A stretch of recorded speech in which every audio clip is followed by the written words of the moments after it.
Bueno, pues buen día a todos. Estamos aquí en otro programa del Bucle. Hoy tenemos pues otro invitado muy especial, un investigador muy activo. Él es Jaime Iván Hernández España. Él viene a compartir con nosotros una investigación que ya lleva varios años trabajándola. Nos va a compartir parte de sus resultados. Y bueno, estamos muy contentos de recibirlo aquí en este espacio. Y bueno, el tema que nos convoca con él son los antecedentes de Lacan. Y pues bueno, bienvenido Iván. Y pues bueno, vamos a partir de ahí. ¿Qué hay con los antecedentes de Lacan? Hola, ¿qué tal, Zaira? Alan, muchas gracias por la invitación, por el espacio para compartir un poco el trabajo que llevo haciendo algunos años. Y bueno, agradecerles este espacio para charlar con ustedes y que otras personas, bueno, se enteren un poquito de lo que estamos haciendo.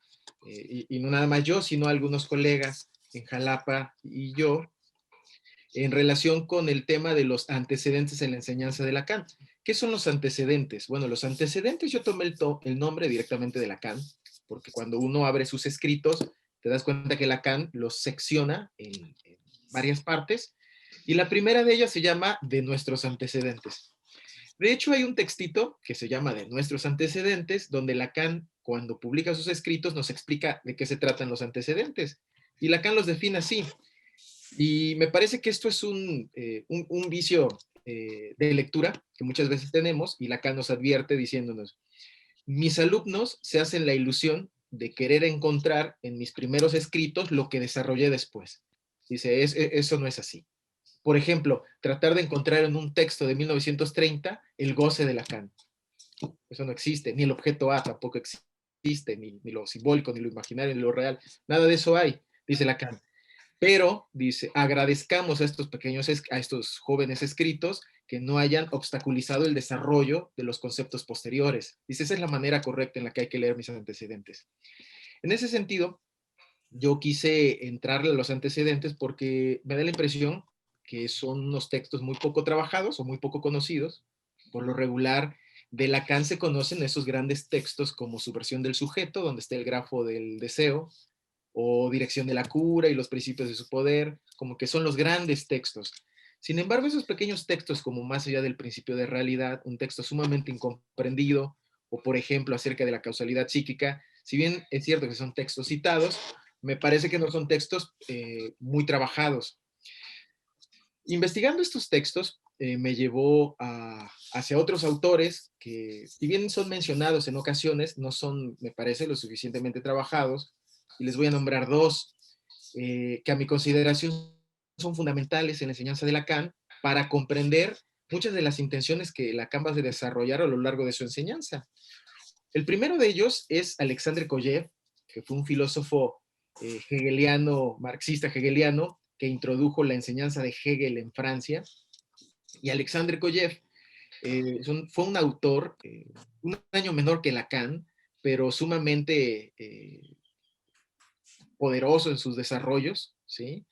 Y inauguró un seminario que muchos especialistas consideran que fue el modelo del seminario de Lacan. Kojev dictó un seminario durante 9 años aproximadamente en París, y a ese seminario fue Lacan, fue Jean-Paul Sartre, Simone de Beauvoir y otros. Por ejemplo, Georges Bataille, Raymond Queneau, literatos, filósofos, agentes del gobierno francés y el futuro psicoanalista más famoso de París, que fue Lacan. En ese seminario, Alexandre Kojev, algo muy interesante, imagínense la época preguerra, ¿sí? Los alemanes estaban avanzando y Alexandre Kojev estaba explicando todo eso a la luz de la fenomenología del espíritu, ¿no? Entonces, obviamente, fue un seminario sumamente apasionado, ¿no? Por parte del intérprete de Hegel, que fue Kojev, y de su auditorio como Lacan. Se dice que después del seminario, Kojev se los llevaba un café a hablar otras 5 horas. O sea, estaba en el seminario 2 y luego se iban al café otras 5 horas a hablar con Lacan, Georges Bataille, etcétera, ¿no? Ese fue uno de los grandes maestros de Lacan, que lo inicia en la filosofía hegeliana, la versión antropológica que dicta Kojev, que es una de las versiones que hay de Hegel, no es la más autorizada, sin embargo es la que aprendió Lacan. Y el otro autor, que también es sumamente importante en los antecedentes de Lacan, es un psicólogo, filósofo, marxista, llamado George Politzer, que tiene un libro fundamental conocido como Crítica de los Fundamentos de la Psicología. Politzer es todo un personaje. Politzer se fue a estudiar a Viena con Freud, estuvo una temporada con Freud, y después se lanzó a París y ahí escribió un libro, que es La Crítica de los Fundamentos de la Psicología, en donde hace un análisis sumamente riguroso de los fundamentos del cual parte el psicoanálisis freudiano y la psicología clásica en general. Y hay una frase muy, muy tremenda que da Politzer en relación con la enseñanza de Freud, y es la siguiente: Freud hizo un gran descubrimiento. Sin embargo, lo que Freud escribe con la mano lo borra con el codo, dice Politzer. Lo que quiere decir que Freud descubrió lo fundamental de la psicología, y es que lo fundamental de la psicología es la psicología de la primera persona, en oposición con la psicología de la tercera persona. Esto significa lo siguiente: para Politzer, la verdadera psicología es aquella que estudia la vida dramática del hombre, la vida de aquel que dice yo sufro esta situación. Ese es en primera persona. Eso es lo que estudia el psicoanálisis para Politzer. La psicología de tercera persona será aquella que tomará, por el contrario, al hombre como un objeto de estudio, neutro, que se puede medir, que se puede estudiar, pero haciendo de lado todo su discurso en relación con su sufrir. Recordaremos que Lacan va a retomar esto cuando dice: el psicoanálisis pone altamente en ejercicio la vida dramática, perdón, la verdad del sabio, la verdad forcluida, ¿sí? De su campo del saber, es decir, su sufrimiento, el sufrimiento del sabio, de la ciencia. El yo sufro, el yo quiero, el yo deseo, el yo padezco. Eso es lo que pone en ejercicio el psicoanálisis, dice Lacan. Politzer desde 1927 ya lo había establecido. Para Politzer, la gran falla de Freud fue la construcción de una metapsicología. Ese es el diagnóstico de Politzer, que la metapsicología estudiaría al hombre como un objeto de estudio, una vez más, neutro, de alguna manera medible, cuantificable, ¿no? Acuérdense de la vista, del punto de vista energético, en el psicoanálisis freudiano, implica eso, una psicología de la tercera persona. Estos dos autores le van a servir mucho a Lacan, incluso Lacan lo cita en contadas ocasiones, pero si uno revisa los textos de Lacan y revisa los textos de estos autores, te vas a dar cuenta de las coincidencias, ¿no?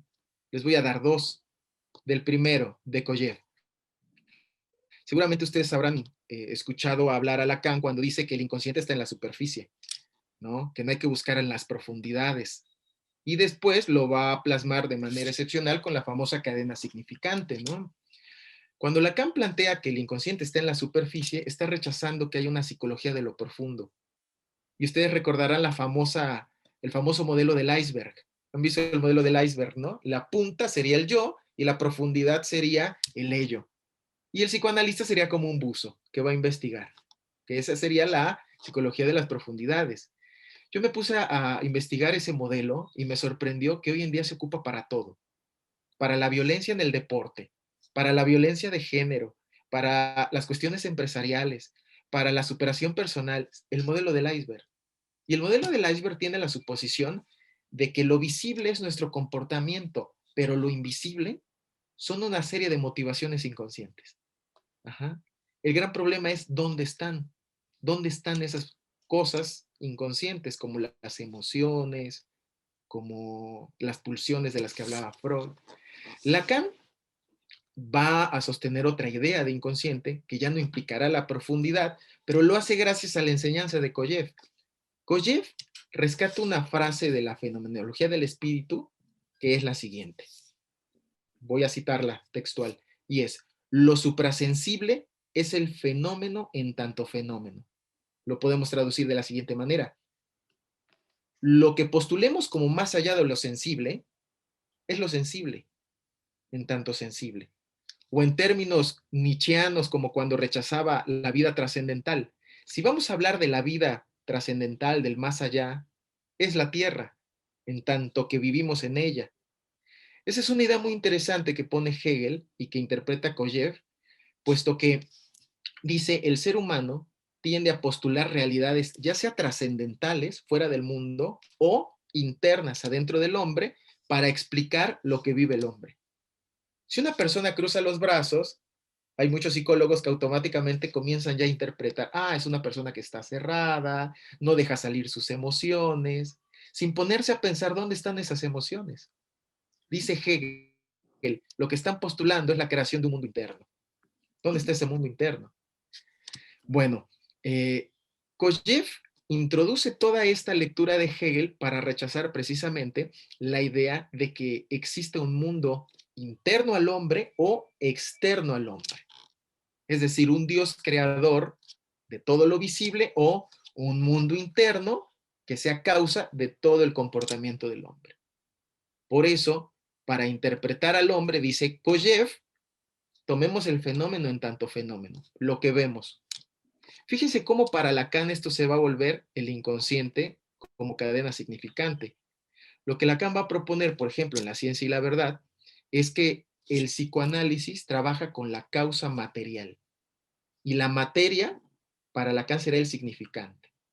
Para interpretar al inconsciente tenemos que hacer uso del significante, que es el fenómeno, es lo que se nos aparece, por ejemplo, en una sesión analítica. Cuando el paciente nos dice algo, para interpretar eso que nos dice, no tenemos que recurrir a su interioridad.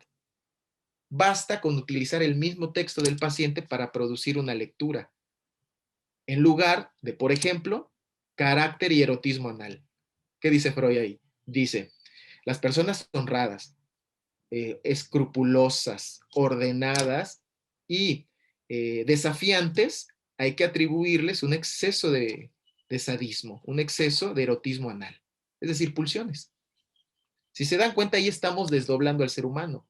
Por un lado está su cuestión escrupulosa, su cuestión ordenada, pero nosotros le supondríamos un mundo interno de luchas pulsionales que se manifiestan así. Lacan va a rechazar esa idea freudiana y va a proponer la de Kojève.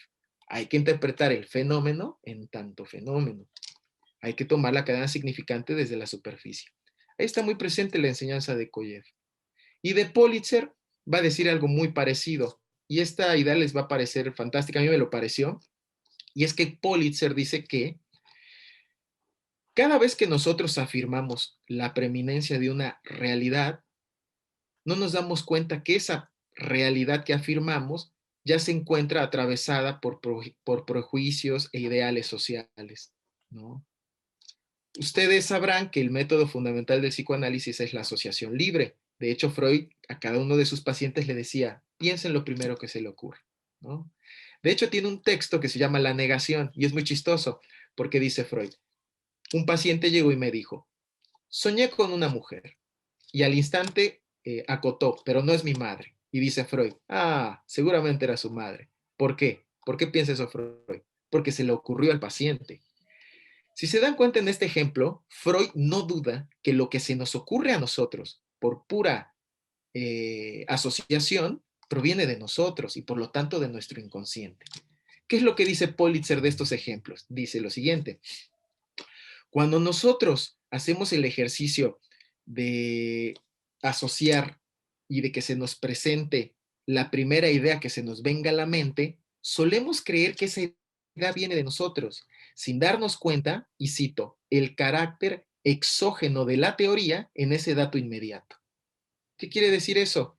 Que lo primero que se te ocurre, aunque creas que es tuyo, ya está influenciado por teorías exógenas, el carácter exógeno de la teoría. Es decir, no es tan tuyo. Lacan lo va a proponer como éxtimo. Recordarán ese famoso neologismo, ¿no? Esas ideas que crees más tuyas son internas y externas al mismo tiempo. A eso Politzer en 1927 le llamaba el carácter exógeno de la teoría. Está interesantísimo.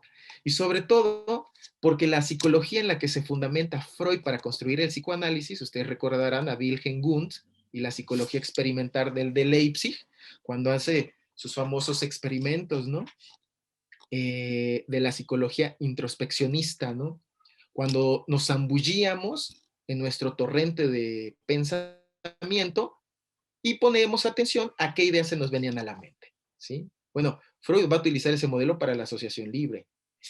Lo que va a criticar Pulitzer es la creencia de que esas ideas que mediante introspección rescatamos de nosotros mismos sean nuestras. ¿No les parece que es un gran antecedente para Lacan? O sea, Lacan no llegó de nada a pensar que nuestras ideas no son nuestras, sino del otro. Pulitzer le llama el carácter exógeno de la teoría. Estos dos maestros sirven de antecedente para Lacan. Y les propondré, cosa que tal vez ya sea más público, puesto que hay algunos videos, ¿no?, donde yo lo presento. Esto lo va a terminar plasmando Lacan en su primera formalización, que es la del grafo de un análisis, ¿no? La famosa formalización de la conferencia, lo simbólico, lo imaginario y lo real. Y estas dos ideas tan interesantes, que lo suprasensible es el fenómeno en tanto fenómeno, y la otra, el carácter exógeno de la teoría, estarán presentes en este grafo, en lo que Lacan diagnostica como la posición del analista en lo simbólico, lo imaginario y lo real. Eso es lo que termina, en lo que termina derivando este trabajo de antecedentes de Lacan. Todo este trabajo que no le llevó un año, le llevó 20 años a Lacan, de los 30 a los 50, imagínense. 30 años para hacer ese grafo, ¿no? Entonces, me parece fundamental. ¿Cuáles son las conclusiones de esta investigación de Lacan? Les voy a proponer 3. Cuando Lacan analiza o diagnostica la posición del analista en lo simbólico, lo imaginario y lo real, llega a la conclusión de que la posición en lo imaginario, obviamente eso es una abstracción. Ustedes recordarán que para Lacan los 3 registros se presentan de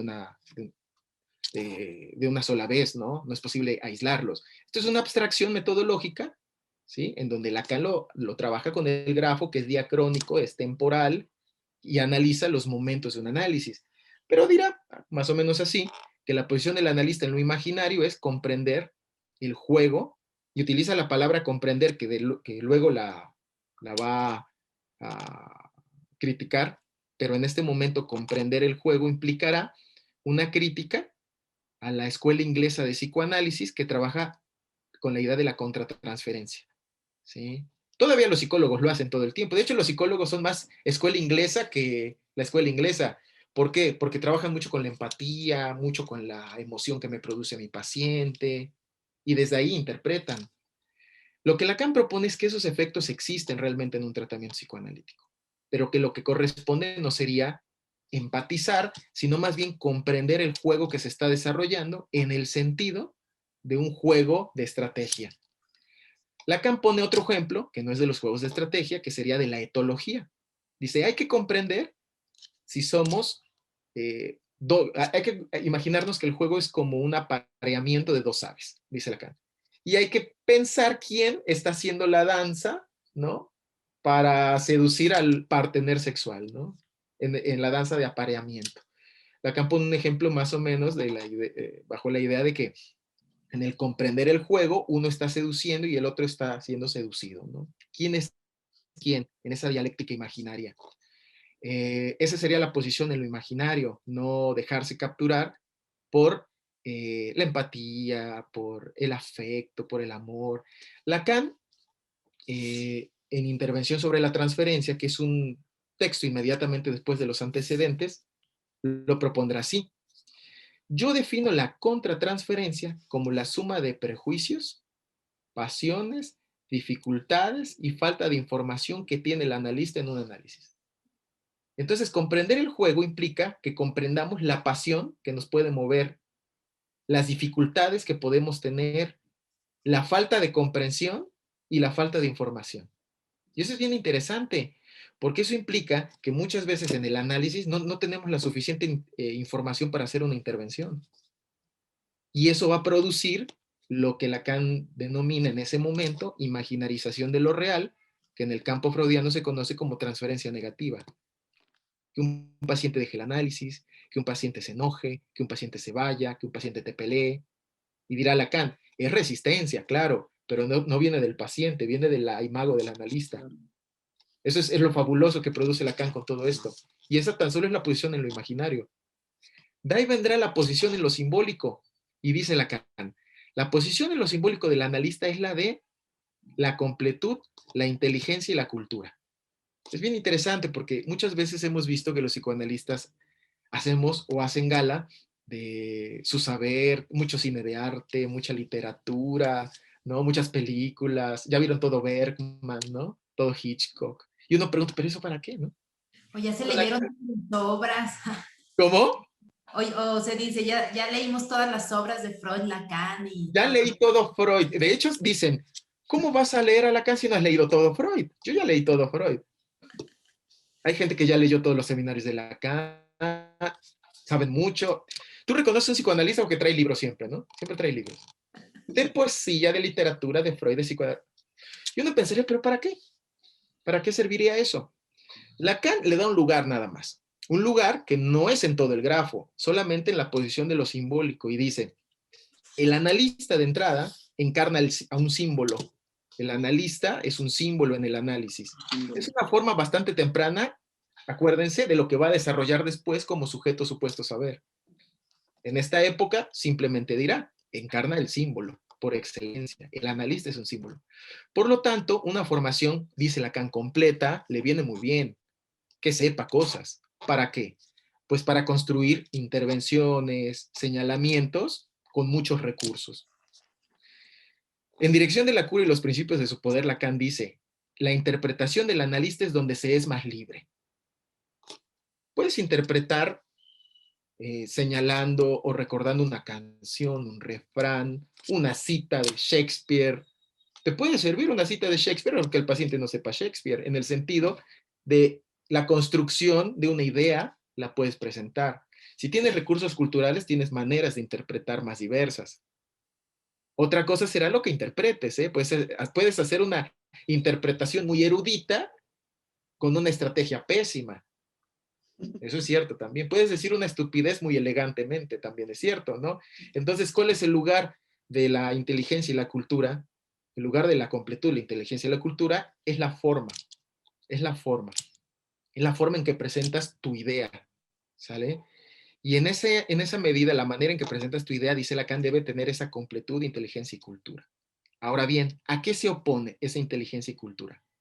Se opone, y esta es la que a mí más me encanta, a la prohibición del analista. Dice Lacan, el analista no debe prohibir. Yo les pregunto, ¿cuántos analistas conocen ustedes que prohíben? Un montón. Usted no puede faltar. Su análisis es muy importante. Tiene que venir 3 veces por semana, si no, no es análisis. Sí.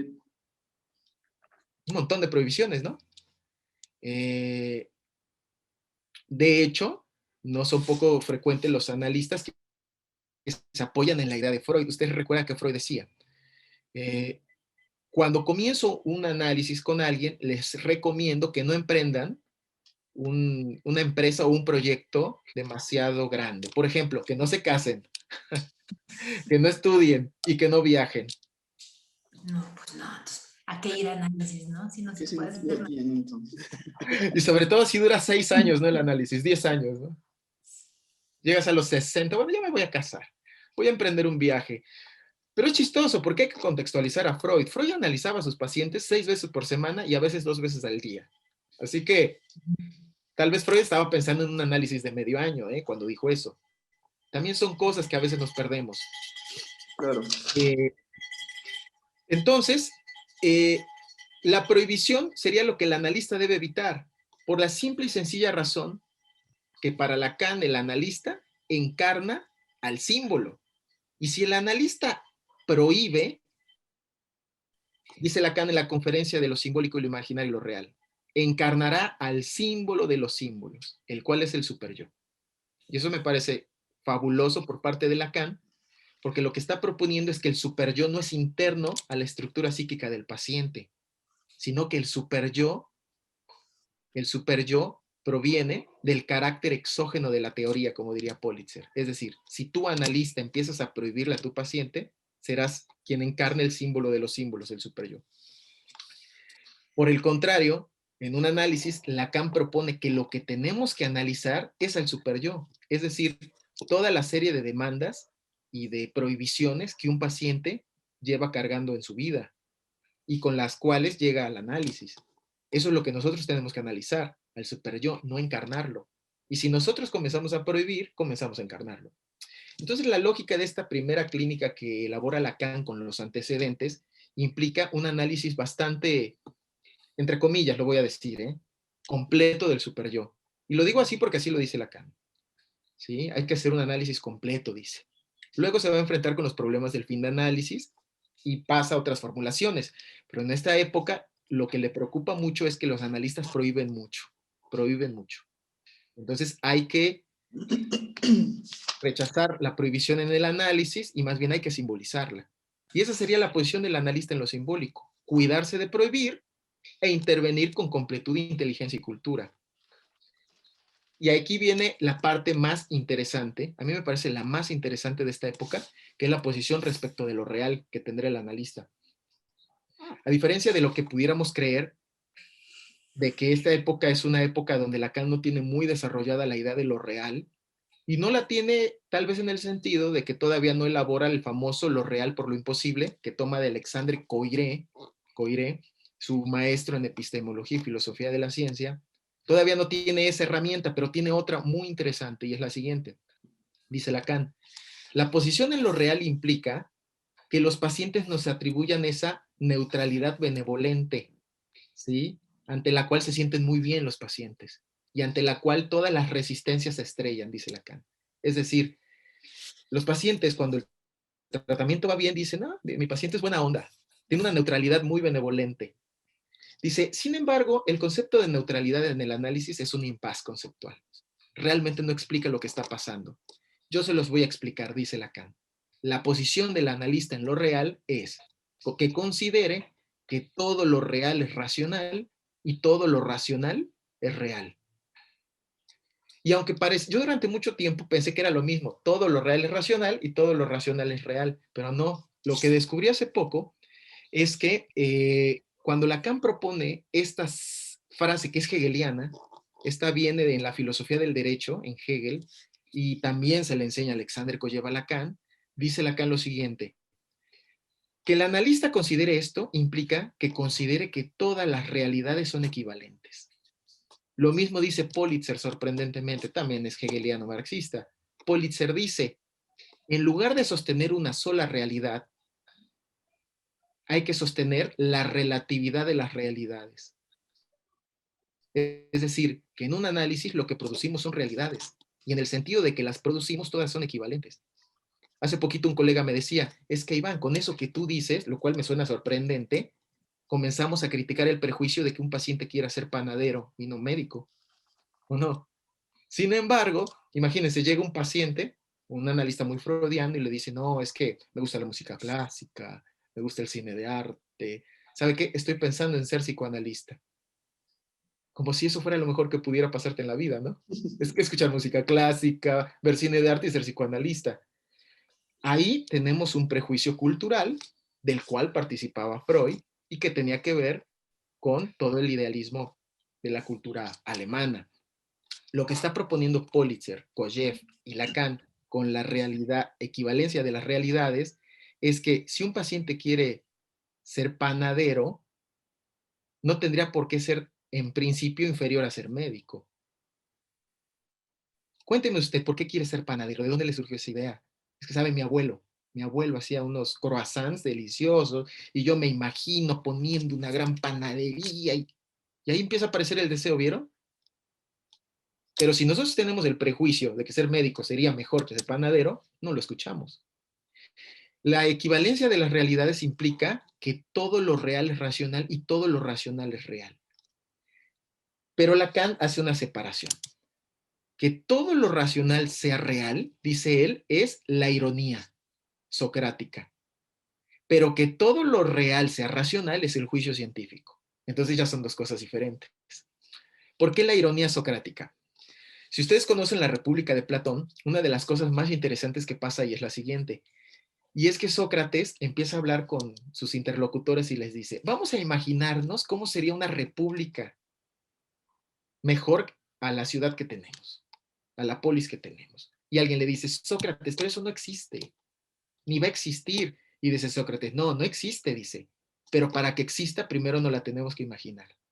Interesante, ¿no? La ironía socrática.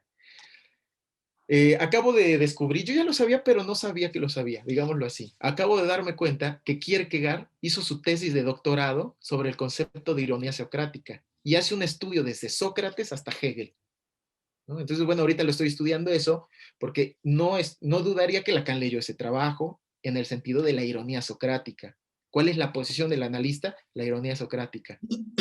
La creencia de que aunque las cosas no existan, primero se nos tienen que ocurrir para que existan. Esa es la primera. ¿Y cuál es la otra posición de lo real?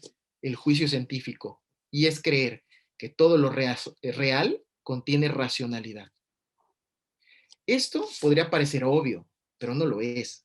De hecho, en psicoanálisis se sostiene mucho la irracionalidad. Por ejemplo, un goce. Hay que amigarse con el goce implica que el goce es irracional, que no se puede hacer nada con él. Y que por lo tanto hay que volvernos amigos de él. Terapia ocupacional psicoanalítica, ¿no? Entonces, eso sería irracional.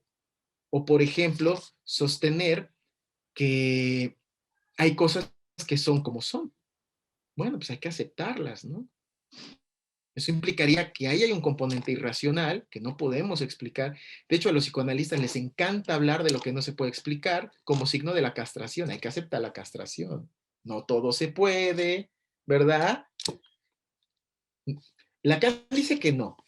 En Lo simbólico, lo imaginario y lo real de 1953 propone: muchos psicoanalistas se conforman con la idea de lo irracional. Dice, no se trata de eso, no se trata de lo irracional, se trata de dar cuenta, ¿no? Entonces, la suposición científica es que si un paciente te presenta algo en relación con su vida, ese algo, por más bobo, tonto, ingenuo que parezca al sentido común, a la doxa, contiene racionalidad. Y nuestro trabajo como analistas es encontrarla. Eso implica el juicio científico. Entonces, miren cuál es la verdadera posición respecto de lo real que sostiene Lacan: la ironía socrática y el juicio científico.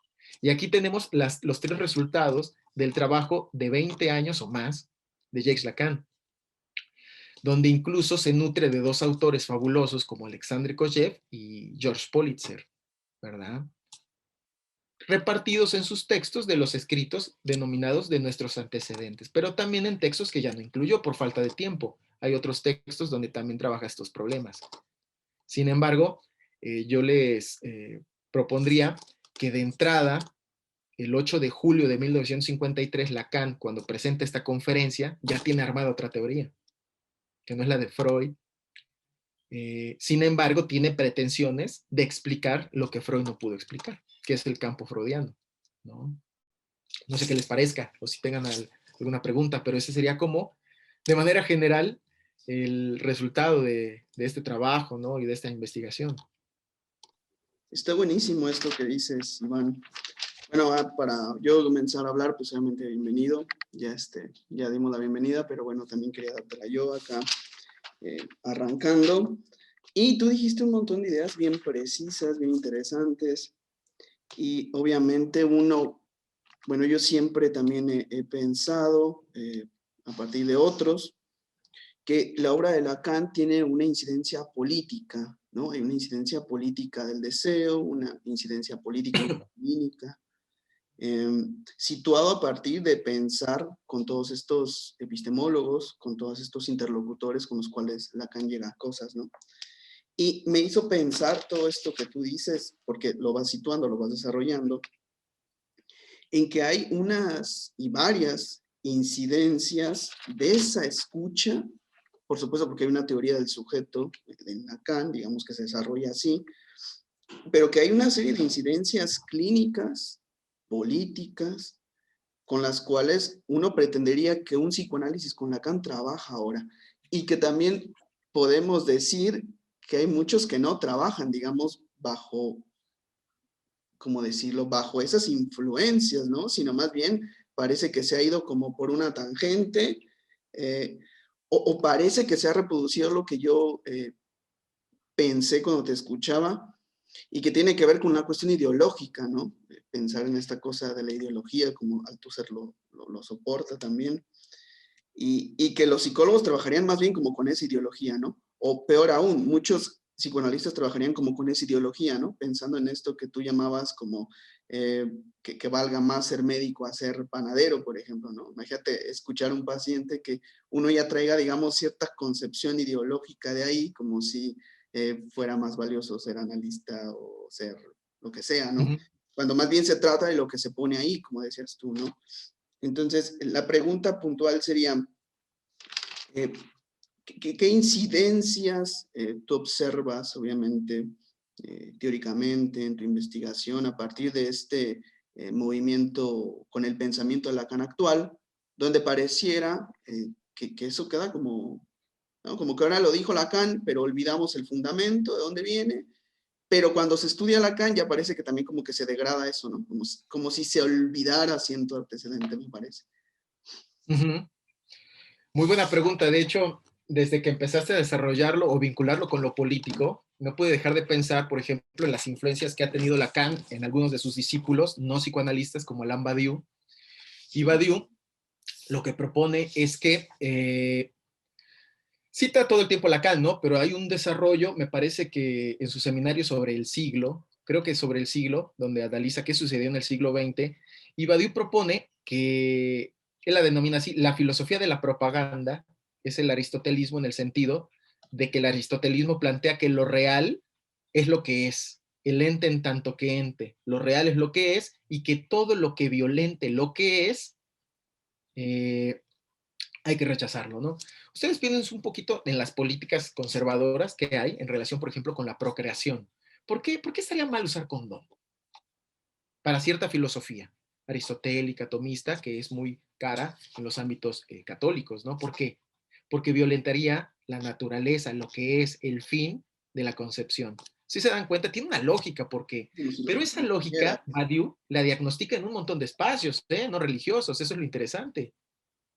En el momento que nosotros sostenemos que las cosas son lo que son y no podrán ser otra cosa, y él se refiere específicamente a Occidente democrático, creer que el capitalismo es la mejor versión que hay del mundo moderno occidental y que todo lo que vaya en contra es violentarla, tiene el mismo modelo. Las cosas son lo que son y no poder pensar que las cosas sean diferentes, para él es filosofía de la propaganda de los países imperialistas que sostienen el poder. Si no nos vamos tan lejos, pensamos en el psicoanálisis, ¿no? Imagínense que un psicoanálisis te oriente finalmente a que aceptes que lo que dijo Freud es lo que lo que dijo Miller es lo que es, o cualquier nombre, ¿eh? En La ciencia y la verdad, Lacan propone lo siguiente. Dice, ante la falla de que no hay verdad de la verdad, siempre vienen nombres propios a tratar de taparla. Y dice Lacan, Freud o Lacan mismo. Eso es bien interesante que Lacan lo proponga desde ahí. Hoy en día, el nombre puede ser Jan Alush, Miller, Alfredo Elden, cualquier nombre, ¿eh? Si nosotros no utilizamos a estos autores para pensar y discutir con ellos, contra ellos o junto a ellos, estamos utilizando esos nombres para taponear el hecho de que no hay verdad de la verdad, en el sentido de que no hay garantía, ¿no? Me parece que la cuestión política implica que en el psicoanálisis podemos proponer un ejercicio en donde no sustituyamos el hecho de que no hay verdad de la verdad por un nombre, por un caudillo, por ejemplo, ¿no? Siempre podemos poner el nombre de un caudillo, ¿no? Y terminar diciendo, yo soy muy amigo de Miller, yo me analicé con Alush, 5 años, me analicé con Alush, ¿no? O yo me escribo cartas con Alfredo Eldenstein y me apoya mucho, y ahí las pongo, ¿no? Finalmente, a mí me parece que siempre se puede tomar el nombre del Señor para garantizar mis acciones. Y me parece que el problema que analiza muy bien Lacan con el ejercicio del psicoanálisis, ¿sí? Es que podemos optar a plantear que las cosas pueden ser de otra manera y no como son. Eh, Hay un libro excepcional para pensar el problema, pero yo creo que el ejercicio lo tenemos que hacer con nosotros y con nuestras agrupaciones, ¿no? Y nuestras instituciones y nuestras sociedades. Y es que hay un libro de Mustafa Safwan que se llama Jacques Lacan y el problema de la formación de los analistas. Ahí ustedes se van a dar cuenta, en la época de Lacan, todas las maniobras que hicieron los integrantes de la IPA para asegurar que hay verdad de la verdad. Es decir, que las cosas son lo que son y hay que seguir ciertos órdenes y ritmos establecidos. A mí me da la impresión que ofrecer un espacio para que se formule la pregunta por el deseo es lo más subversivo que hay a las cosas tal cual como están. ¿Sí? Que quiera ser panadero, ¿no? O que quiera hacer lo que tú quieras hacer, ¿no? Yo, por ejemplo, en términos generales, o sea, yo adhiero a muchos desarrollos de lo que dice Alfredo Eldenstein, ¿no? De hecho, yo por eso decidí formar parte de Apertura, ¿no? Desde hace ya varios años. Y los estudios de Alfredo me parecen excepcionales, pero precisamente por eso, ¿sí? Hay que mantener un espacio para discutirlos, ¿no? Que me parece que es propio de todo programa de investigación, ¿no? Que tenga un espacio crítico, porque si no se replican exactamente los mismos modelos. Como Lacan cuando planteaba, dice, hagan como yo, pero no me imiten, ¿no? O sea, no hace falta vestirse así con moñito y de cuadritos, ¿no? Y dar gritos, ¿no? Mejor hay que ponerse a estudiar como Lacan, yo creo, ¿no? O hay que ponerse a estudiar como Alfredo Eldenstein. Alfredo Eldenstein, me consta, presenta temas, por lo menos el tiempo que lo conocí en Buenos Aires, cada vez que presentaba traía un tema súper desarrollado, súper elaborado, y a mí me parece un ejemplo a seguir, Alfredo Eldenstein, por ejemplo, actualmente. Hay otros autores que tampoco me privo de leerlos, ¿no? Y me parecen también ejemplares. Guy Legofea, en lo personal, a mí me gusta mucho, hace unos muy buenos desarrollos en sus libros, El objeto según Lacan, El sujeto según Lacan, El hiatus sexual y sobre la no relación sexual. Me parece también un buen autor con el que uno puede trabajar, acompañarse y discutir con él cuando haya que hacerlo. Eh, el problema, considero, político, implica algo que Lacan diagnosticó como identificación con el analista, ¿no? Y ese es el gran escollo que constantemente nosotros tenemos que revisar, ¿sí? Es decir, cómo sostener la equivalencia de las realidades. Imagínense, o sea, yo participo de Apertura, ¿no? Y que un analizante diga, ¿sabes qué, Iván? Me voy a meter a la EOL, me voy a meter a la escuela de la orientación lacaniana. ¿Qué le voy a decir? Le voy a decir, no, esos son malos. No, pues, no le voy a decir eso. No sé qué se estará jugando ahí, vamos a analizarlo, ¿no? Vamos a hablar de eso, ¿no? Pero no es poco casual que en algunas asociaciones psicoanalíticas te pregunten y te digan si quieres pertenecer a ella, por lo tanto te tienes que analizar con alguien de ahí. Ya desde ahí yo como que veo un poco comprometido las cosas, ¿no? Como cuando te empiezan a preguntar de dónde es tu analista, y si tienes pretensiones de escalar en el Walmart, digo, en la institución, ¿no? Ya ven que se tiene, que llegas a ser gerente regional, ¿no? Desde el Walmart hasta las sociedades psicoanalíticas pasa lo mismo. Entonces, bueno, yo creo que la cuestión política ahí está trazada y diagnosticada por Lacan desde muy temprano. Vamos a sostener la identificación con el analista o vamos a sostener la dirección de la cura. Ustedes sabrán que Lacan opone dirección de la cura versus dirección de conciencia. La dirección de conciencia es guiar la conciencia de tus pacientes hacia el bien, hacia lo que crees tú que es el bien, mientras que la dirección de la cura implica dirigirlos hacia la formulación de la pregunta por el deseo. Ajá. Dos posiciones bien diferentes, ¿no? Ajá. Y bueno, en ese sentido, Iván, Ajá. que bueno, antecedente es la ironía socrática, ¿no? Hacer que al paciente o al analizante se le ocurra esa idea, ¿no? Se construya esa idea. Y tú lo mencionas, no es la pregunta por el deseo, que nada tiene que ver con esta posición política, o no tendría por qué intervenir de qué institución es el analista, con quién se analizó, con quién estudió, ¿sí? No tendría por qué eso interferir, sin embargo, interfiere, ¿no? Sin embargo, para esa pregunta por el deseo, para que, para que esa idea se construya en el paciente o ese deseo, ¿no? Se asome, porque uno puede pensar, ay, el paciente ya trae un deseo, nada más vamos a descubrirlo. Pues quién sabe, ¿no? Igual y no sabe ni qué desea el paciente, ¿no? Por eso, ¿no? Pero se puede pensar eso, solo vamos a descubrir el deseo y hacérselo saber. pues yo lo dudo, ¿no? Yo lo dudo que sea como un descubrimiento. Pero entonces, bajo ese sentido, si no es política, si la formación política obstaculiza, ¿cómo podría ser la formación del analista para dirigirse hacia la pregunta por el deseo? O hacia la dirección de la pregunta por el deseo. Sí, está muy bien tu pregunta. De hecho, ahorita me está haciendo pensar, ¿no? A ver, ¿cómo voy a recapitular? Hace no mucho leí un libro de Roberto Esposito que se llama 10 pensamientos sobre la política, precisamente, ¿no?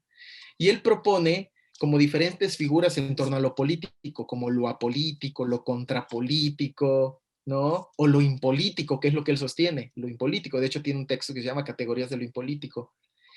Y no es que necesariamente porque también es una posición de muchos analistas, no sé si han escuchado, contra la política, ¿no? Como creyendo que en su consultorio no entra nada que ver con la política, ¿no? Cuando estamos totalmente atravesados por la política, ¿no? Por la sociedad con el otro, ¿no? Más bien, una de las cosas que decía Roberto Esposito, y lo vamos a adaptar a nuestra discusión, es que no vamos a sostener caudillos sin barrar, digámoslo así, ¿no? O caudillos que represente su nombre, el otro del otro. Sino más bien, es decir, nosotros nos damos cuenta que en lo político, en lo social, se juegan un montón de cosas, ¿no? Como los estudios de filosofía de la ciencia de Paul Feyerabend, son bien interesantes porque él dice, Galileo ganó porque hizo trampa. Entonces te empieza a desarrollar todas las trampas de Galileo para las cuales ganó. Es decir, que tenía muy buen marketing, buena propaganda. Son cosas que también entran en juego. La propaganda, el marketing, los padrinazgos, el que seas amigo de alguien, todo eso entra en lo político, ¿no? Con Roberto Espósito te das cuenta que si aceptas que todo eso entra en juego, tal vez puedas formular otras problemáticas en torno a lo político que sean más interesantes, ¿no? Como en este caso, la idea de la comunidad científica, ¿no? Es decir, si en la comunidad científica aceptamos que no somos seres tocados por Dios o que no somos personas puras, limpias de pensamiento, bueno, Lacan definió a eso como la sociedad de los analistas. Estoy llegando irónicamente a ese punto. Lacan decía que el gran problema de las sociedades psicoanalíticas es que se vuelven unas sociedades de amos. Es decir, que cuando consideran que ya llegaron a su final de análisis es como si hubieran llegado al saber absoluto hegeliano, en donde ya son amos y ya no les queda más por hacer. Entonces imagínense una sociedad de individuos así, todos infatuados, creyendo que ya no pueden acceder a algo más, ya terminaron su análisis, bastante complicado, ¿no? Obviamente ahí van a aparecer problemas políticos no advertidos precisamente por estas fallas, ¿no? Entonces, qué es lo que podemos hacer? Yo creo que hay que darnos cuenta que todas estas fallas forman parte de todas las instituciones, de todas las sociedades, y más bien apoyarnos en las propuestas que tienen. Yo por eso adhiero a Apertura, ¿no? O sea, yo formo parte de Apertura precisamente por el programa, que me parece que es un intento de racionalidad. En Apertura van a aparecer cuestiones de este tipo también. En todas las sociedades van a aparecer. Sin embargo, me convence más el programa de investigación que propone Alfredo Eldenstein que, por ejemplo, el programa que yo veo en Jake Salam Miller. Entonces, de entrada, ahí puedo hacer elecciones, ¿no? Elijo este, ¿no? Me parece más consecuente. Pero eso no significa un ataque personal a mis colegas que forman parte de Leol o mis colegas que forman parte de la sociedad de Miller. O sea, yo ni los conozco, algunos los he tratado y los respeto, ¿no? Es una cuestión de adherencia metodológica, me parece, ¿no? Y la otra, en relación con lo que tú proponías, ¿no? Como, ¿cómo puede influir la cuestión, ahora sí, política en el sentido de una especie de caudillaje, ¿no? O de empujar a los pacientes a que formen parte de mis filas y cómo todo eso se va colando, que creo que sí pasa, y creo que pasa más cuando no estás advertido que todas las realidades son equivalentes, ¿no? Cuando consideras que tu sociedad tiene la verdad de la verdad, ¿no? Tiene la correcta interpretación. A mí no me parece que Apola tenga la verdad de Lacan. Hasta ahora me parece que Apola tiene una conjetura muy fuerte sobre la obra de Lacan. Me parece que es diferente, ¿no? Yo así me manejo. Mientras que la cuestión con los analizantes, creo que hay que retomar una vez más las formulaciones de Lacan en torno a la identificación con el analista. Creo que es fundamental porque se nos está colando. Yo he escuchado que todo el tiempo se critica a los postfreudianos desde el lacanismo. No, es que Lacan rechazó los postfreudianos. Es que Lacan rechazó la identificación con el analista. ¿Pero qué es todo eso? Cuando nosotros nos ponemos a estudiar un poquito más, en La ciencia y la verdad, Lacan da otra formulación bien interesante de la identificación con el analista. Y dice Lacan, hay 4 maneras de operar con la verdad. La ciencia la forcluye. La religión la desmiente. La magia la reprime y el psicoanálisis la pone en ejercicio, ¿no? Eso es bien interesante. ¿Qué dice de la magia? Lacan dice que la magia y la religión, junto con el psicoanálisis, son prácticas que trabajan con la verdad, igual que el psicoanalista. De hecho, son nuestra competencia inmediata. La ciencia la forcluye en el sentido de que para operar necesita dejar de lado el sufrimiento del sabio. O sea, al premio Nobel no le importa si te esforzaste mucho por tu trabajo. Si está mal. Punto. Mientras el estudiante promedio, ¿qué nos dice, no? Cuando nos lleva el trabajo, profesor, es que me desvelé, pero está mal tu trabajo, lo copias de todo internet. En una tesis no importa qué tanto te esforzaste, si no importan los resultados, la coherencia, cómo la presentas, ¿no? La verdad en tu tesis aparece en las dedicatorias. Dedico esta tesis a mi familia que siempre estuvo presente. Ahí aparece la verdad, si se dan cuenta. La religión también contempla eso, como cuando se le hace la confesión al sacerdote o cuando uno se inclina ante Dios y le cuenta sus pesares. Pero también en la magia, como cuando vamos con el mago o el chamán a plantearle nuestros problemas y él nos da una fórmula mágica. Entonces tenemos 3 prácticas que operan con la verdad. La característica que tiene la magia, dice Lacan, es un fenómeno que aparece en la psicología y puede aparecer en el psicoanálisis y que ahí denomina la alienación de la conciencia. Que no es otra cosa que la sugestión. La sugestión. Y la sugestión aparece, dice Lacan, cuando se reprime la verdad. Esta fórmula que propone Lacan es fundamental para que no se produzca lo que señalabas, Zaira, y es, imagínense un paciente. Las anécdotas que uno escucha en ámbitos psicoanalíticos, públicos, tampoco estoy develando ningún secreto, ¿no? Un colega nos contaba en un espacio así, bien abierto, dice, no, mira, yo fui a un análisis con un analista de la IPA y yo tenía que ir a un congreso de debate. Iba a ir a un congreso de debate, iba a debatir con algunos colegas. Mi analista me había dicho que si le avisaba un mes antes, podía yo faltar. Bueno, se vino el debate y le avisé un mes antes. Y mi analista me dijo, no puedes ir. Y le dije, bueno, pero se la pago entonces. Ok. Llegó el día, faltó, se la pagó. Cuando volvió al análisis, el analista le preguntó, ¿sabes por qué no te dejé ir? No te dejé, no te dejé ir. Y le dijo el analizante, ¿por qué? Porque esas son pendejadas. Wow. Está intensa, ¿no? Está intensa. Y de esas historias yo he escuchado un montón. Eso que hizo ese analista es represión de la verdad. Yo le hubiera preguntado, ¿y por qué quería ir usted? ¿Qué pasó allá? Cuénteme.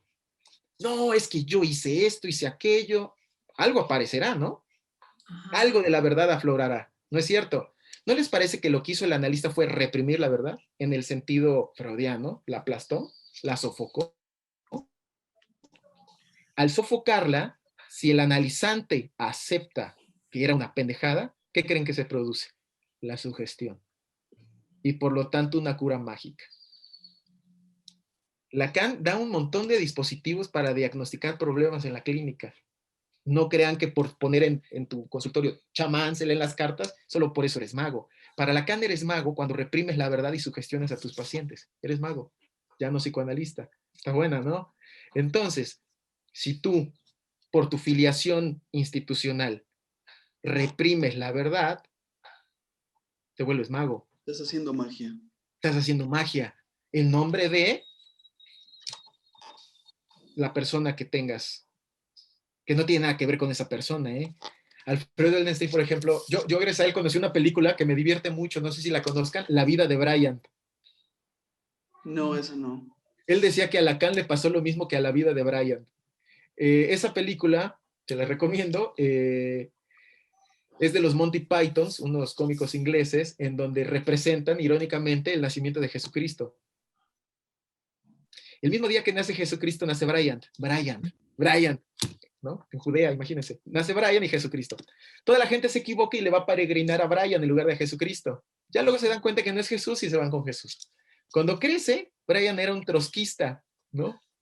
En la antigua Judea. ¿Qué es lo que pasa? Cierto día, por azares del destino, se equivocan y empiezan a seguir a Brian en lugar de a Jesús. Y Jesús les dice, yo no soy el Salvador, y la gente lo sigue, se le cae una chancla, la recogen, la adoran, llegan a la casa de Brian, y la mamá, que es una mujer terrible, le dice, Brian, ¿quiénes son todos esos tus amigos? Diles que se larguen de aquí. No son mis amigos, mamá, me vienen a adorar. Dice, pero ya les explicaste que no eres el Salvador. Sí, pero no me hacen caso. Entonces sale al balcón y grita a Brian, yo no soy su Salvador. Y la gente, tú no eres nuestro Salvador. Les dice, ustedes deben de pensar por ustedes mismos. Debemos pensar por nosotros mismos. Bueno, eso cuando lo comentaba Alfredo me daba mucha risa porque precisamente es lo que le pasó a Lacan. Y eso es lo que le puede pasar a cualquier personaje o a cualquier intelectual que desarrolle una teoría o que desarrolle innovaciones en un campo o que desarrolle una crítica poderosa. Esa misma crítica poderosa se puede volver en su contra, ¿se dan cuenta? Que es precisamente lo que diagnostica Foucault con el orden del discurso. Freud empezó a hablar de lo sexual en una época victoriana y luego el orden del discurso tomó ese discurso sobre lo sexual y lo volvió el orden del discurso, lo que todo el mundo ya sabía, ¿no? Entonces es impresionante estos fenómenos que me parece que los psicoanalistas pues tenemos que estudiar, tenemos que estar advertidos, ¿no? Por ejemplo, en Apertura me parece excepcional el diagnóstico que se ha hecho sobre el nihilismo, el individualismo y el biologicismo en psicoanálisis. Es fundamental. Sin embargo, esos son operadores, me da la impresión, que te ayudan a pensar problemas sociales y en todo caso, ideales que se pueden colar en tu análisis, como por ejemplo, impulsar a las personas a que sean ellas mismas, auténticas, ¿no? Pero eso habría que hacerlo estableciendo el caso, ¿no? Ver cómo se presenta eso en el caso. Creo que de nada serviría decirle a tu paciente, usted es muy individualista, ¿no? Me da la impresión que debe ser menos individualista. Eso ya no tendría ningún efecto, me parece, ¿no? Más bien son operadores abstractos que te ayudan a trabajar problemas particulares o más concretos, ¿no? Esto está genial, esto que dices, Iván. Trabajo. Como operador lógico, esto me gustó un montón. Esta idea de la producción teórica como un operador para pensar. Y fíjate esto que también te escuchaba, lo real como lo racional. Y eso situado como una manera de dispositivo para la clínica, ¿no? Fíjate, este real como racional, pero en tanto que ese real produzca algo en el dispositivo, ¿no? Este famosa forma de situar, por lo menos agujerear algo de lo real, ¿no? En una clínica, y que eso corresponda a cierta lógica del deseo, ¿no?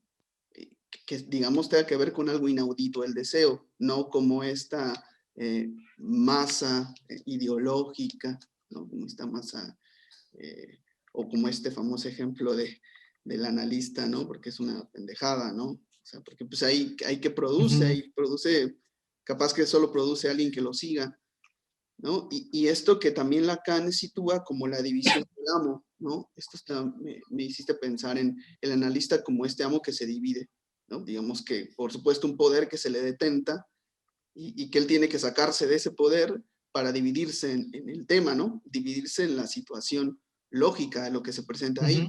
Porque si no, pues, ¿qué le diríamos a un paciente que es pendejo porque también le da Lacan o no sé, cualquier cosa de esas, ¿no?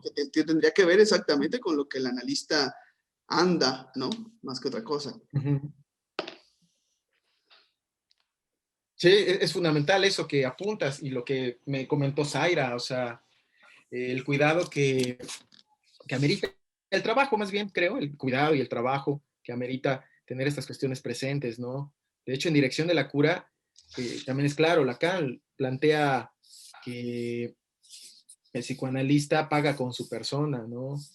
Paga con su persona en el sentido que también se divide en todo lo que está sucediendo ahí, está presente en sus dichos y en sus actos. Ahora bien, también hay que pensar cómo utilizamos a Lacan. Yo por lo menos, ¿no? Trato, ¿no? Hago el esfuerzo, que es lo que puedo contarles a ustedes, hago el esfuerzo de trabajarlo como un autor, ¿sí? Y darme cuenta que, Lacan, el autor, se inserta en toda una tradición de autores que, si bien es cierto, no dicen lo mismo, se ubican, digámoslo así, dentro de una tradición de pensamiento, ¿no?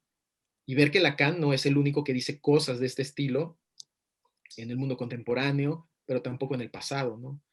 Este ejercicio es muy interesante porque así nos permite ver que Lacan apuesta a la racionalidad, apuesta al debate de las luces, apuesta a rechazar el oscurantismo, y en este caso en psicoanálisis.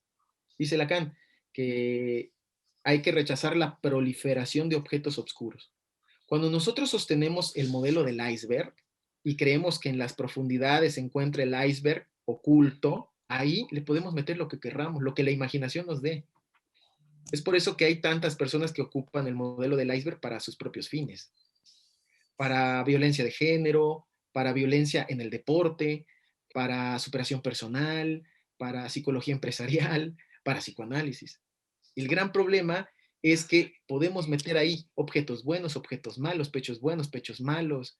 Una vez en el comentario de una película en el año 2003 en Querétaro, específicamente en el Congreso de la Asociación Psicoanalítica Mexicana, un psicoanalista, interpretando la película Ojos Bien Cerrados de Kubrick, Eyes Wide Shut, dice, es claro que los personajes tienen representaciones inconscientes de infidelidad en su ello. ¿Eso cómo se encuentra?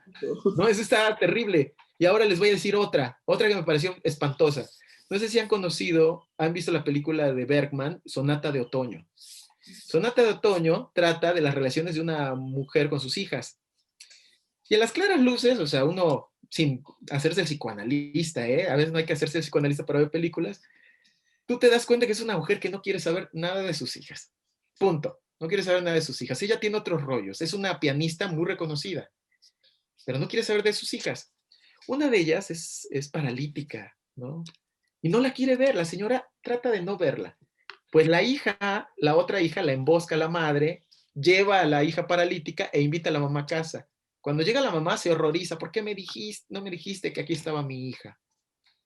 Cuando se enfoca la madre, ella empieza a decir, ¿por qué ya no se muere esta? Que ya se muera. Ya no la quiero ver, ¿no? Imagen terrible, ¿no? Ok.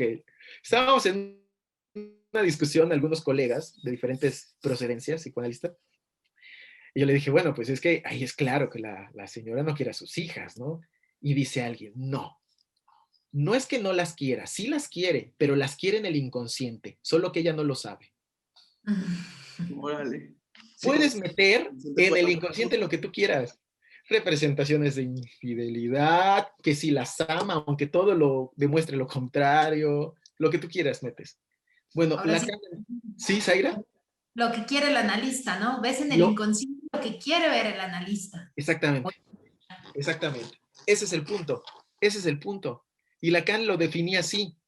Los objetos oscuros florecen a partir del obscurantismo del psicoanalista. Ese es el problema. Ajá. Es por eso que Lacan se remite a Hegel y a Kojev. Si vamos a hablar de lo interior o de lo suprasensible, partamos del fenómeno. ¿Qué es lo que estamos viendo? La madre que dice, ¿por qué no se muere? Eso es lo que tenemos como fenómeno. Después tenemos el rechazo de la madre. Ahí podemos leer algo, ¿no?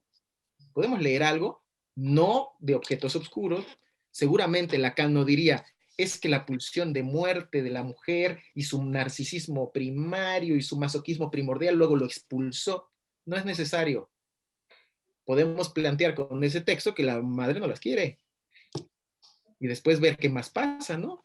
Sin juzgar que eso sea bueno o sea malo, pero se puede establecer eso. Lo que me parece interesante es cómo nuestros ideales culturales hacen que metamos en esa bolsa fofa de la segunda tópica, que es el inconsciente, todo lo que nuestros prejuicios traen cargando. Por ejemplo, que una madre no puede no querer a sus hijas. Eso es lo que había de fondo en lo que dijo esta psicoanalista. Qué interesante, ¿no? Que una madre no puede no... ¿Eso es necesariamente así? Sería la idea de considerar que hay un instinto materno, ¿no? Cierto. Y Los está ideales. embarazando otro problema ahí. Está embarazando otro problema epistemológico ahí, ¿no? Y lamentablemente está escuchando desde ahí también. Está escuchando desde ahí, pero ¿sabes por qué, Alan? Porque se siente neutral. Ese es el problema, se siente neutral. Y creo que Pulitzer es muy vigente para nosotros. Es un libro muy desconocido, pero se los voy a enseñar. Es este librito, Crítica de los Fundamentos de la Psicología.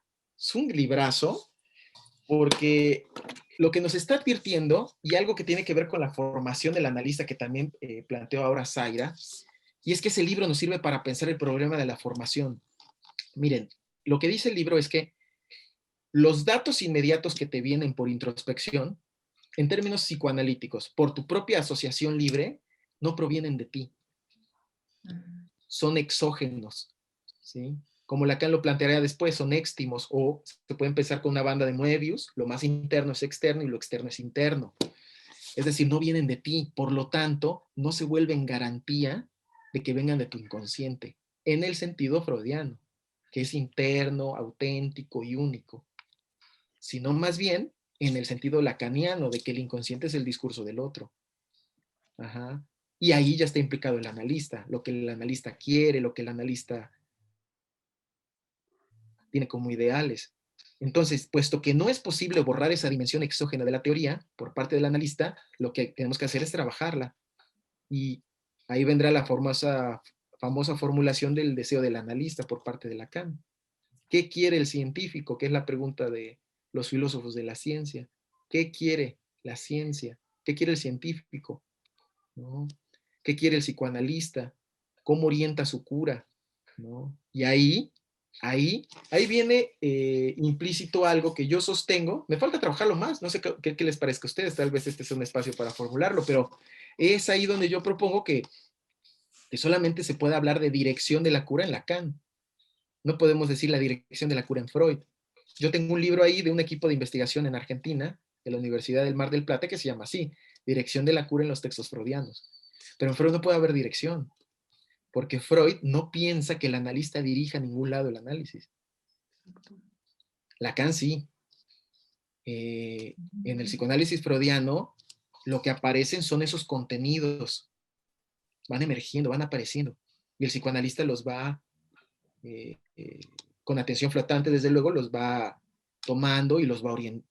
No sé si orientando es la palabra, más bien el inconsciente es el que debe emergir y el psicoanalista los interpreta. ¿Sí? Que es un modelo, o sea, no es que sea falso, es un modelo. Es un modelo que tiene sus alcances, considero. El modelo que propone Lacan es otro. En Lacan sí hay dirección de la cura, no hay dirección de conciencia, que es lo que todo el tiempo los colegas psicoanalistas, cuando uno da a entender que uno dirige el caso, pero ¿cómo? No, no, no. La asociación libre, ¿dónde quedó? Tú no puedes dirigir. De hecho, hay colegas lacanianos que hasta revuelven un poco y dicen, el psicoanalista no debe introducir sus significantes. O sea, lo que Como si están estuviera diciendo es que fuera debe de ser la escena. neutral. ¿Cómo, Alan? Es que, Como si estuviera fuera de la escena, ¿no? Cuando Así es, como si estuviera fuera. dentro de la escena. Uh-huh, Está dentro de la escena. uh-huh. de que lo que va a introducir es en función de una lógica, ¿no, Iván? De una Sí. lógica del caso. Uh-huh. Y De el hecho, paciente piensa que las cosas o lo que te dice es bueno o es malo, sino la dirección es en función de una lógica. uh-huh, Con Freud, la dirección, si es que la hay, porque sí hay dirección, pero dirigida hacia lo que él pensaba, ¿no? Hacia todo un contenido sexual, uh-huh. hacia lo que él piensa, Sí. a lo que él es. Y acá es dirigido, pero hacia, ahora sí que hacia el deseo, ¿no, Iván? El deseo del paciente. Pero para eso hay que, no sé si decirlo asomarlo, pero sí construir mira el deseo que el paciente, al que el paciente quiere acceder. Pero creo que se puede obedecer una lógica, ¿no? Bajo ese Ujú, sentido de protección, ¿no? ujú, Y aquí retomo otro programa de bucle donde hablábamos con Marcelo. Él proponía que el analista da la apertura y da su cierre, ¿sí? mm, Alta y del cierre. A mí esto me hace pensar, pero en función de que da una apertura, o sea, abre el real, se abre el real, pero también da un alta, da un cierre. Pero el alta me hace pensar ahorita que no va a ser el que se convierta en analista el paciente, ¿no? Como ujú, comúnmente se piensa, ujú, ¿sí? Sino va a ser, creo que va a ser en función de acceder a ese deseo, ¿no, Iván? ujú. Sí, estoy Va, totalmente de acuerdo. va a ser en función de una lógica, ¿no? Ujú, Lógica que se esté tejiendo en función de esa red significante, ¿no? En ujú. función de este fenómeno que hay que observar, que retoma Lacan de Pulitzer. Sí, y en lo que citas es muy preciso porque lo hace el analista, ¿no? Con lo que te dijo Marcelo. Lo hace el analista, lo tiene que hacer él. Ajá, Ujú. exacto. Y a mí me parece que eso no tendría que ser su gestión, o sea, a mí No. me, ¿verdad? A mí me parece mm, que en eso que hace el analista ahí se juega la neutralidad, que no es el quedarse callado, el no hablar, el no entrarle, sino simplemente es dejar a un lado las cuestiones, ahora sí que muy personales del analista, ¿no? Ujú. Puntuales, sociales. Ajá. Ajá, pero para eso, fíjate, el analista debe estar advertido, ¿sí? De que está dentro de la escena todo el tiempo, ¿sí? Y me parece que Freud no tenía consciente eso. Es por eso que yo hablo que en Freud no hay dirección de la cura, en tanto que él consideraba que no había que hacerla. Lo que Freud consideraba es que él estaba fuera de la escena. Obviamente Freud dirigía análisis en el sentido de que era psicoanalista y practicaba y él era consciente de todos sus estudios, desde luego. Yo a lo que me refiero, por si las personas que luego nos escuchen no les queda claro, y con justa razón si no lo explico, es que Freud consideraba que era neutral, ¿verdad? Y en ese sentido, lo que aparecía del inconsciente del paciente, Freud no lo produjo. Vamos a poner el ejemplo de la negación, ¿no? ¿Cómo lo interpreta Hegel, les iba a decir? Me imagino a Hegel como analista, ¿no? Hubiera estado bueno ver eso. A Freud, ¿cómo lo hace Freud? Y imaginémonos con lo que dice Zaira, ¿cómo lo haría Lacan? La negación, llega el paciente y le dice a Freud, tuve un sueño con una mujer, y agrega, pero no es mi madre. ¿Y qué dice Freud? Seguramente es su madre. Ujú. Eso lo dijo usted. De hecho, dice Freud, en esa ocurrencia es como si viniera el Made in inconsciente, ¿no? Como hecho en el inconsciente. Pero Freud cree esto porque él se quedó callado, fue neutral, y el paciente se le ocurrió. Siguiendo el modelo de Lacan, puesto que uno interviene, uno dirige para que se produzca la apertura y el cierre, tal vez uno le podría preguntar, ¿y por qué, ¿y por qué me precisa que no fue su madre? Eso es una pregunta que podríamos hacer. ¿Y por qué me dice que no fue su madre? Y él podría decir, porque yo ya los conozco a todos ustedes, los psicoanalistas. Siempre se la pasan hablando de la madre. De hecho, usted es mi quinto analista. No les podría decir eso, les podría decir eso, ¿o Claro. no? Entonces, ¿de dónde viene él? No es mi madre. ¿De él o de mí? Ya no se sabe, ¿no? Ya queda el carácter exógeno de la teoría, queda patente. Y si no lo preguntamos, no lo analizamos. Entonces es interesantísimo ver que si el analista es consciente de que está en la escena, puede hacer la pregunta. Si no es consciente de que está en la escena, no la hace porque creerá que viene del paciente. Y esto me lleva a otra precisión que hace Pulitzer y es que la introspección, que es el método introspeccionista de Wundt, que es el fundamento del psicoanálisis freudiano, por lo menos en el armaje psicológico del que parte Freud, no se duda de que los contenidos internos del paciente vienen del paciente, porque son internos. Entonces dice Pulitzer que el psicólogo introspeccionista hace este ejercicio con él, saca contenidos, saca contenidos, saca contenidos, y los contenidos que va armando, después él los va a suponer en las demás personas. ¿Quién hizo eso? Freud. ¿Se acuerdan cuando muere el padre, con los sueños con la madre? Todo esto son contenidos que Freud cree que vienen de él. Y después considerará que todos los pacientes los tienen. Ajá. Y eso es bien interesante porque dice Politzer, desde entonces el psicólogo introspeccionista trabaja por analogía. Y eso quiere decir, si a mí me pasó, a usted también. Ajá. El tema de Por la analogía. experiencia, la catástrofe de la experiencia postrada ahí, ¿no? O sea, Ahí mí está. me pasó, Exactamente. a ti te va a pasar, entonces pues tienes que estar en el diván un montón de años porque yo estuve, entonces eso se vuelve como una reproducción. O sea, lo Sí. mismo, lo mismo, lo mismo, lo mismo. Sí, es una catástrofe en ese sentido, totalmente. En el sentido de que replicamos la formación de los analistas por ese modelo. Si a mí me pasó, por analogía, dice Politzer, a usted le va a pasar. Entonces hay que analizarse mucho. Y ojo, a veces está muy mal entendido esto en el ambiente psicoanalítico, como si algunos de nosotros creyéramos entonces que no hay que analizarse, ¿no? Cada quien que se analice si quiere o no. El problema es el carácter obligatorio y necesario en términos lógicos de que si me analizo, me vuelvo analista. Ahí hay muchas preguntas sin contestar. Por ejemplo, ¿qué es un análisis? Para que produzca un analista. ¿Cómo hacemos la teoría del análisis? ¿No? ¿Cómo eso puede producir un analista? Y un montón de problemas que se dejan de lado, ¿no? Cuando uno le dice a alguien, ¿quieres ser analista? Ah, ve a analizar. Ok, ¿con qué tipo de analista? Si voy con un junguiano, ¿ese vale? O si voy con un fromiano, ¿ese vale? ¿Con cuál?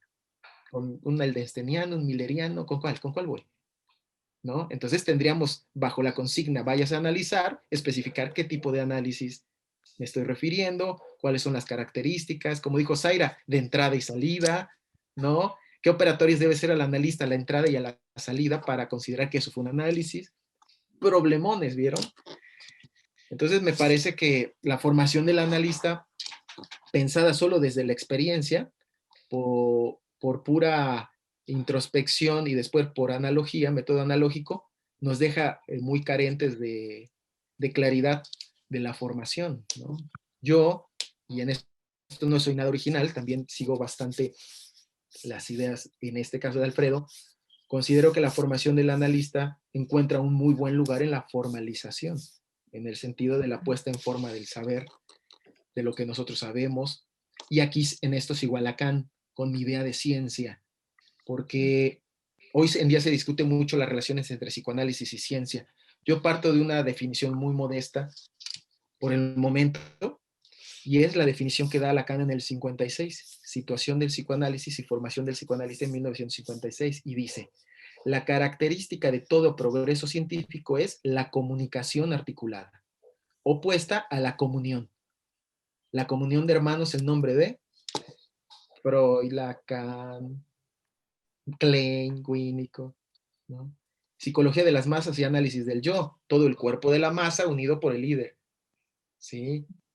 Esa es la comunión. De hecho, en las iglesias o en las sinagogas se comulga o se hace el rito en nombre de Dios, en nombre de Él, ¿verdad? Esa es comunión, comunión de hermanos. Lacan considera que en el psicoanálisis se practica mucho la comunión. Lacan le opone el progreso científico como comunicación articulada. Esa es la definición de ciencia con la que por el momento yo trabajo, comunicación articulada, que implicaría la formalización. Por lo tanto, la necesidad de la formalización, que para que nosotros podamos discutir un caso, por ejemplo, tengamos consideraciones mínimas del saber que vamos a ocupar para analizar el caso, para discutirlo. Por ejemplo, los ateneos clínicos suelen ser así. Alguien lleva el caso, lo cuenta, y a mí se me ocurre, y a mí se me ocurre, y a mí se me ocurre. ¿De dónde vienen las ocurrencias? De ti, de tu interior, de tu inconsciente, esperando que conecten con el caso, como una antena parabólica, ¿no? En el caso de Lacan, la lógica de casos se establece a partir del caso mismo, del texto, ¿no? Y para eso tenemos la necesidad de establecer primero el texto, porque el caso es ese texto, y hay que interpretarlo con ese texto. En ese sentido, todos dispondríamos del caso, ustedes tres, ¿no? Ustedes dos, yo me incluí en los tres, fíjense, como el problema de los niños, ¿vieron? Cuando dice, tengo 3 hermanos, Pepe, Juan y yo. Es que estamos frente a la pantalla. ¿Cómo? Entonces, 4. Somos 3 frente a la pantalla y uno 3 más. frente a mi pantalla y conmigo 4. Entonces, estableceríamos el caso, ¿no? Todos dispondríamos del texto y ahora sí, vamos a discutirlo porque todos tenemos el texto. Es como cuando tenemos un libro. Vamos a discutir el libro, no el clásico. Mire, yo no leí, pero yo opino. Sí, no, no. No sirve de nada. Hay que tener formalidad. Y hay que tener disponer de un dispositivo que nos permita esa formalidad, ¿no? Entonces, si se dan cuenta, hay muchas cosas que se encontrarían en los antecedentes de la enseñanza de Lacan para dar un paso firme en lo que va a venir después. Y muchas de las cosas que van a venir después, creo yo, fueron desarrolladas, pero no rechazadas por Lacan. Como él mismo lo dice, no busquen conceptos posteriores en estos antecedentes. Más bien, encuentren cómo estos antecedentes no obstaculizaron el desarrollo de esos conceptos. ¿Cómo llegó mi enseñanza ya con esto? ¿Sí? Y eso es lo que yo he estado haciendo, ¿no? Dándole sentido a estos textos. Y yo digo, bueno, Lacan atendió por lo menos 30 años con estos conceptos, imagínense. Me parece que leer un libro enciclopédico de todo Lacan no nos va a dar una buena idea, ¿no? De qué dijo Lacan. Lacan trabajó como 30 años con todos estos supuestos y miren todo lo que produjo, ¿no?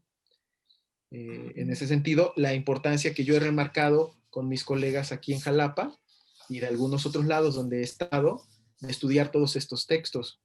Y sobre todo de no tomarlos como el nombre del otro, ¿no? Sino más bien hay que tomar a Lacan como un crítico. Para mí Lacan es un crítico, ¿sí? Y también hay que buscarle la vuelta a Lacan si a veces uno no está de acuerdo, ¿sí? Y discutirle. Así es. Y sobre todo con esto que encuentras, ¿no? También el analista como un símbolo, no como el saber, no como el que se formó en tal lugar, Eso. no como el que te va a decir qué hacer, sino como un símbolo, o sea, que a mí se me hace eso muy potente, ¿no? Y yo creo que eso está en los antecedentes de Lacan y en el último Lacan, ¿no? Sí. El analista como un símbolo. Qué cosa tan buena rescataste, porque automáticamente eso nos exime de tener que ponernos el traje todo el día del psicoanalista. Imaginen qué cansado, ¿no? Sí. O sea, en ámbitos por fuera del dispositivo analítico que somos, yo por lo menos aspiro a ser un intelectual, nada más. Y a veces ni a eso llegas, ¿no? O sea, a veces no quieres saber nada. Pero también está la caricatura del psicoanalista, que es psicoanalista en todos los espacios, ¿no? Y esto nos lleva al problema del ser, ¿no? Al problema del ser en la enseñanza de Lacan. Recordarán que la política que propone Lacan para el psicoanalista es de la falta en ser. Política, estrategia y táctica, que lo toma de Erich von Clausewitz, un libro sobre la guerra, de estrategia militar, libro por acá sí, en donde Clausewitz detalla cómo se debe llevar una campaña militar. Y Lacan lo toma para el psicoanálisis. Y dice Lacan que la táctica es la interpretación, la estrategia, la transferencia y la política, la falta en ser. ¿Sí? Si ustedes piensan militarmente, la táctica son las fuerzas armadas. Por ejemplo, en el mundo antiguo, la caballería, la infantería, los caballos, las lanzas. La estrategia es cómo lo acomodas todo para atacar. Y finalmente la política, ¿sí? Es los fines. La política sirve a fines. ¿Cuál es el fin? En ese sentido, Lacan propone que el analista se sirve de interpretaciones. Es por eso que tenemos completud, inteligencia y cultura. Pero eso lo tenemos que agrupar bajo una estrategia, que es la transferencia, que de una manera fácil podríamos apostar que en Lacan la transferencia implica que el inconsciente es el discurso del otro, hay que desplegar la estructura, ¿no? Y finalmente la política es la falta en ser. ¿Pero por qué la falta en ser? Y aquí me recuerda lo que intervino Zaira. La falta en ser, porque Lacan estaba discutiendo con sus colegas, los psicoanalistas de hoy, que fue todo un movimiento en la Francia de los años 50, que decían, el psicoanalista cura más por lo que es que por lo que hace. Entonces empezaban a hablar de los atributos que debe tener un psicoanalista. No ser anal, no tan retentivo, ser oblativo, hay que dar, ¿no? Y piensen si hoy en día no tenemos la misma discusión. Mucha gente sigue pensando qué debe ser un psicoanalista. Lacan, para contestarlo, dijo, lean las cartas persas de Montesquieu. Y en las cartas persas de Montesquieu se habla de qué es ser un persa. ¿Cómo es un persa? ¿Cómo sabes que es un persa? De Persia, ¿no? ¿Cómo es un persa? Entonces es todo un chiste, ¿no? Que se avienta Lacan. Pero la idea es esa, que la discusión se volvió cómo debe actuar el psicoanalista. Cómo tener barbita, poner cara de intelectual, hablar complicado. ¿Cómo debe ser un psicoanalista? O citar las frases más famosas de Lacan o de La Freud. mujer no existe, ¿no?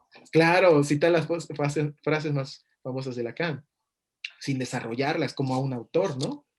Por ejemplo, Ajá. si tú en el ámbito filosófico, claro, como dijo Aristóteles, ¿ok? ¿Cómo dijo Aristóteles? Sí, la polisemia del ser.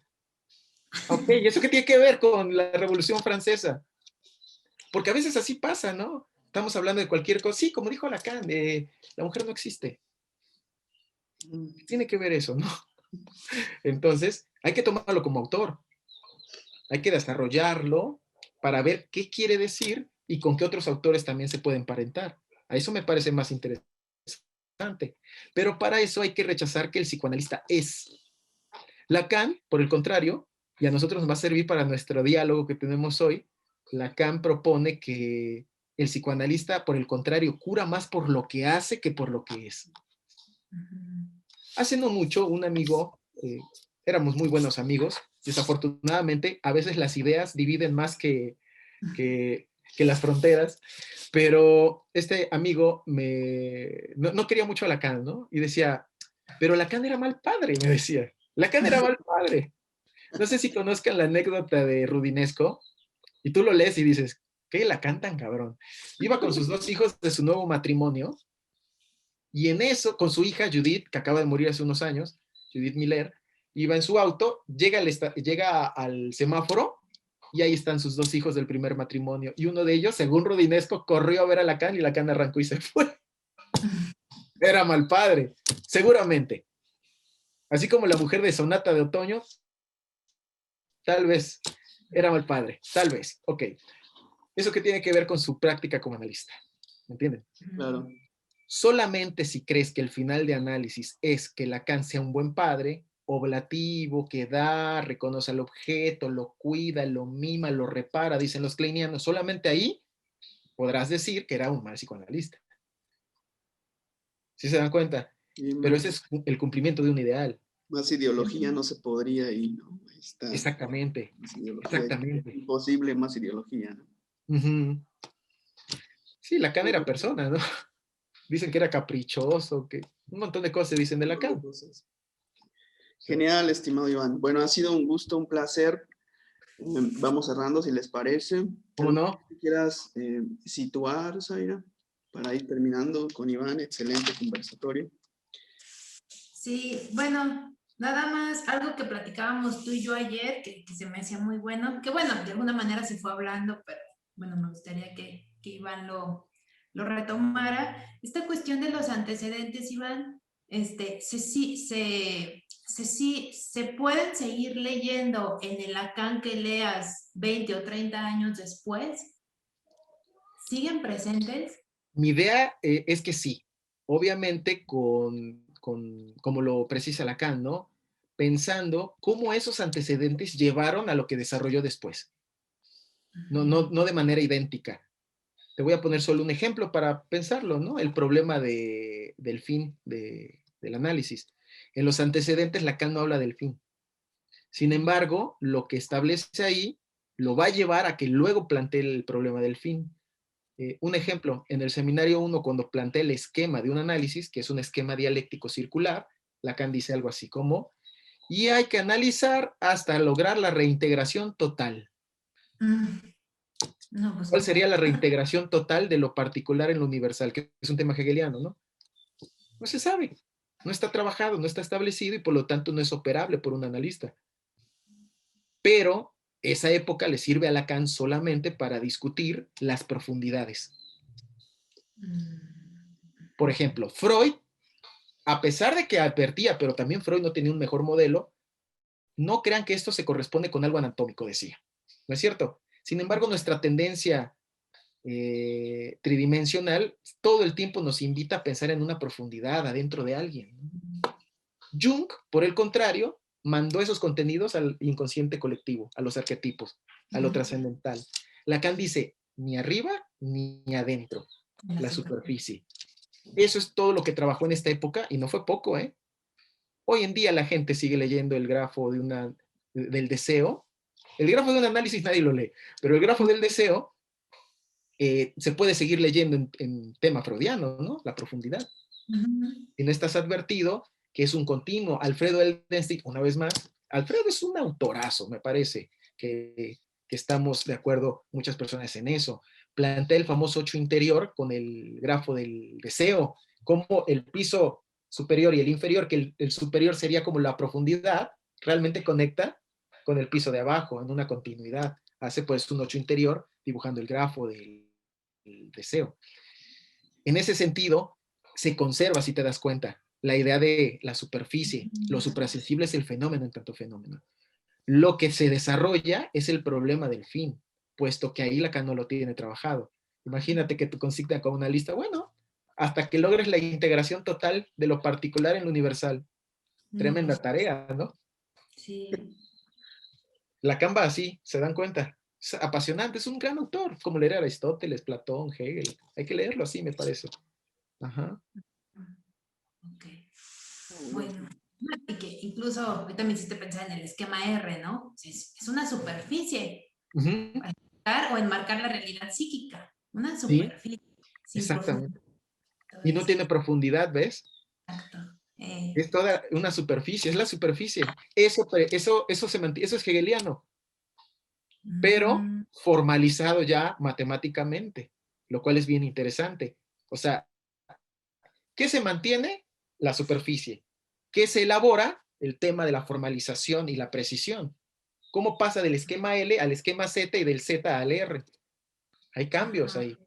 Va precisando, va corrigiendo, pero con un fundamento fuerte y es rechazar la interioridad o lo trascendental. Exacto.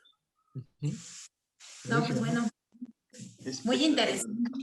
Pues muchas gracias por haber compartido